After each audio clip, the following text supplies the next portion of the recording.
सुंदर कहानियाँ। अजी आ गए आ गए तो चैनल को सब्सक्राइब कर दीजिए, बेल आइकन दबाइए और अभी तक लाइक नहीं की है वीडियो को तो लाइक भी कर दीजिए और वीडियो शेयर करना ना भूलिए।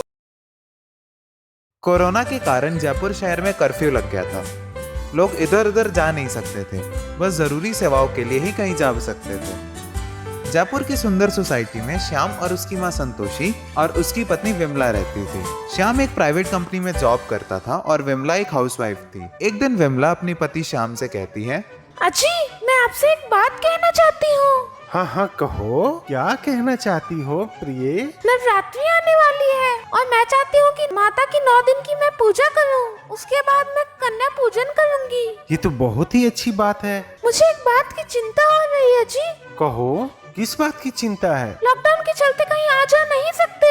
अगर 9 कन्याओं को ही नहीं खिलाएंगी तो मेरा व्रत कैसे पूरा होगा? तुम माँ दुर्गा पर विश्वास रखो, वो जरूर कुछ न कुछ हमारे लिए प्रबंध कर देंगी। ठीक है जी, तो कल से नवरात्रि चालू होने वाली है तो मैं कल से अपना व्रत चालू कर देती हूँ।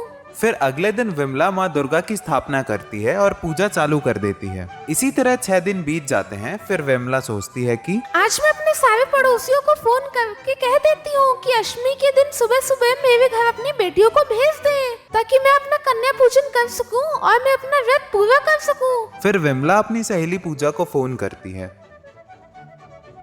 क्या पूजा, तुम अपनी दोनों बेटियों को अष्टमी के दिन मेरे घर भेज देना कन्या पूजन के लिए।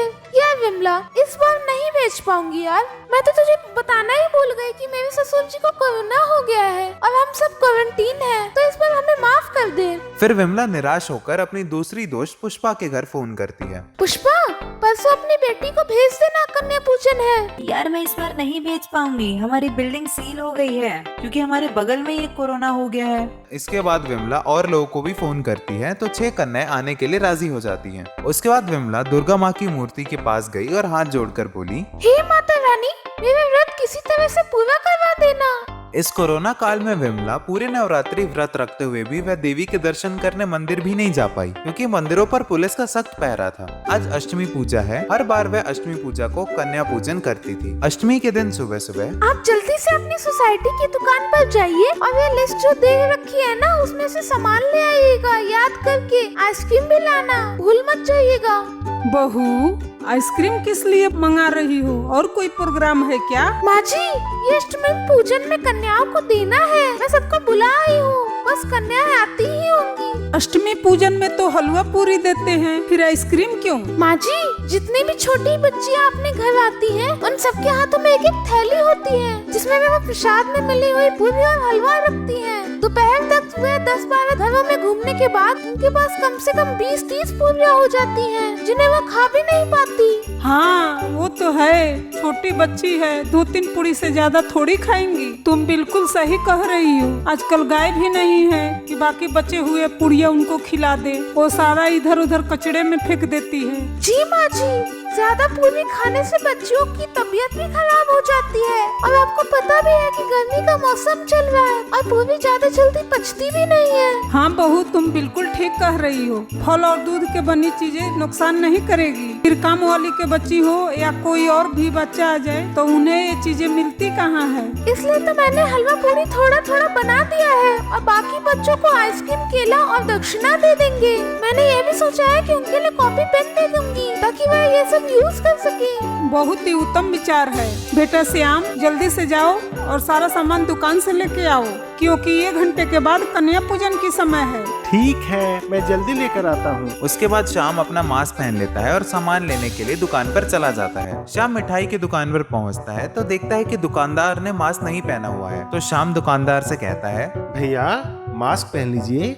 आपको तो पता ही है कि कोरोना कितना भयंकर फैला हुआ है और अपनी सोसाइटी में कई लोगों को कोरोना भी हो चुका है। तो आप बिना मास्क पहने कोई भी सामान मत बेचिए ताकि आप भी सेफ रहें और दूसरे लोग भी सेफ रहें। कोरोना से कुछ नहीं होता है, बस ऐसे ही सरकार लोगों को डरा रही है और सुनने में भी आ रहा है कि इंजेक्शन भी तो आ गया है कोरोना के लिए। तो फिर हम डर किस बात की? देखिए भैया, मेरा फर्ज था आपको समझाना। अगर आप नहीं समझेंगे तो मैं आपके दुकान से मिठाई नहीं लूंगा। मैं जा रहा हूँ, फिर अगले दुकान से मिठाई ले लूंगा। अरे भाई रुको रुको, मास्क लगा लेता हूँ, कहीं मत जाओ, मेरी दुकान से मिठाई लो। दुकानदार मास्क लगा लेता है और श्याम मिठाई खरीदने लगता है। श्याम मिठाई लेकर पैसे दे ही रहा था कि तभी दुकान पर 3 बच्ची आती हैं और दुकानदार से कहती है, अंकल अंकल एक दूध की थैली दे दीजिए। कल रात से मैंने कुछ भी नहीं खाया है कि हमारे पिताजी रिक्शा चलाते हैं और कोरोना के कारण काम बंद हो गया है और घर में खाने का एक फूटी कौड़ी भी नहीं है। चल भाग यहाँ से, एक तो कोरोना के कारण वैसे ही दुकान नहीं चल रही है और आज अभी बोनी का वक्त भी नहीं है, अब आगे भीख मांगने। चल हट यहाँ से, चल जल्दी भाग यहाँ से, तुझे देखकर कोई ग्राहक आएगा वो भी लौट के चला जाएगा। तभी श्याम की नजर उन बच्चियों पर पड़ी। वह बच्चियां उससे भीख मांग रही थी, लेकिन दुकानदार उन पर तरस नहीं खा रहा था। लड़कियां दुकान से वापस जाने के लिए मुड़ी ही थी कि तभी श्याम दौड़ता हुआ उनको पास गया और उन्हें रोक लिया और बोला, क्या चाहिए आप लोगों को? अंकल जी हमारे घर खाने के लिए कुछ भी नहीं है। कल रात से हमने कुछ भी नहीं खाया है, हमारी कुछ मदद कर दीजिए। फिर श्याम ने इन तीनों लड़कियों को खाना दिया और बच्चियों ने भरपेट खाना खाया और उसके बाद श्याम ने बच्चियों के लिए राशन का सामान दे दिया और जो जो सामान कन्याओं के लिए खरीदा था उनमें से कुछ सामान उन तीनों बच्चियों को भी दे दिया। उसके बाद सामान लेकर तीनों बच्चियां खुशी खुशी घर चली गईं।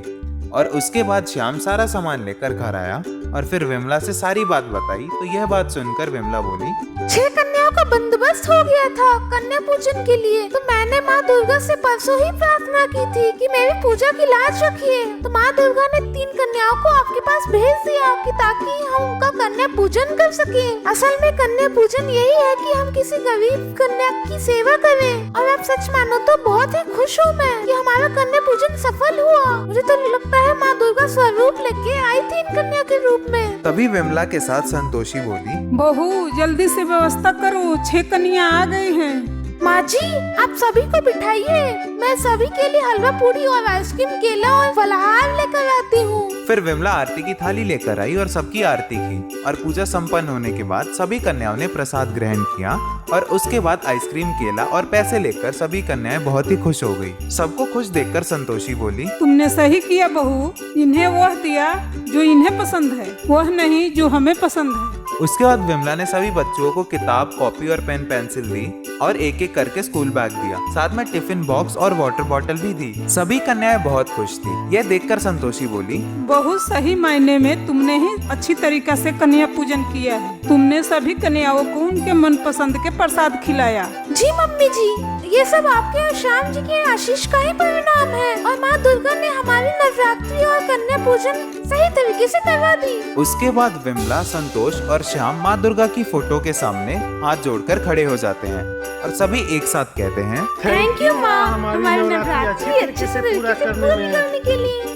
दोस्तों अगर आपको ये कहानी पसंद आई तो चैनल को सब्सक्राइब कर ले और बेल नोटिफिकेशन दबाना बिल्कुल भी ना भूलें ताकि आगे आने वाली कहानी आपको सबसे पहले मिल सके। तथा इस वीडियो को लाइक करें और कमेंट करके अपना फेवरेट पार्ट बताएं। धन्यवाद।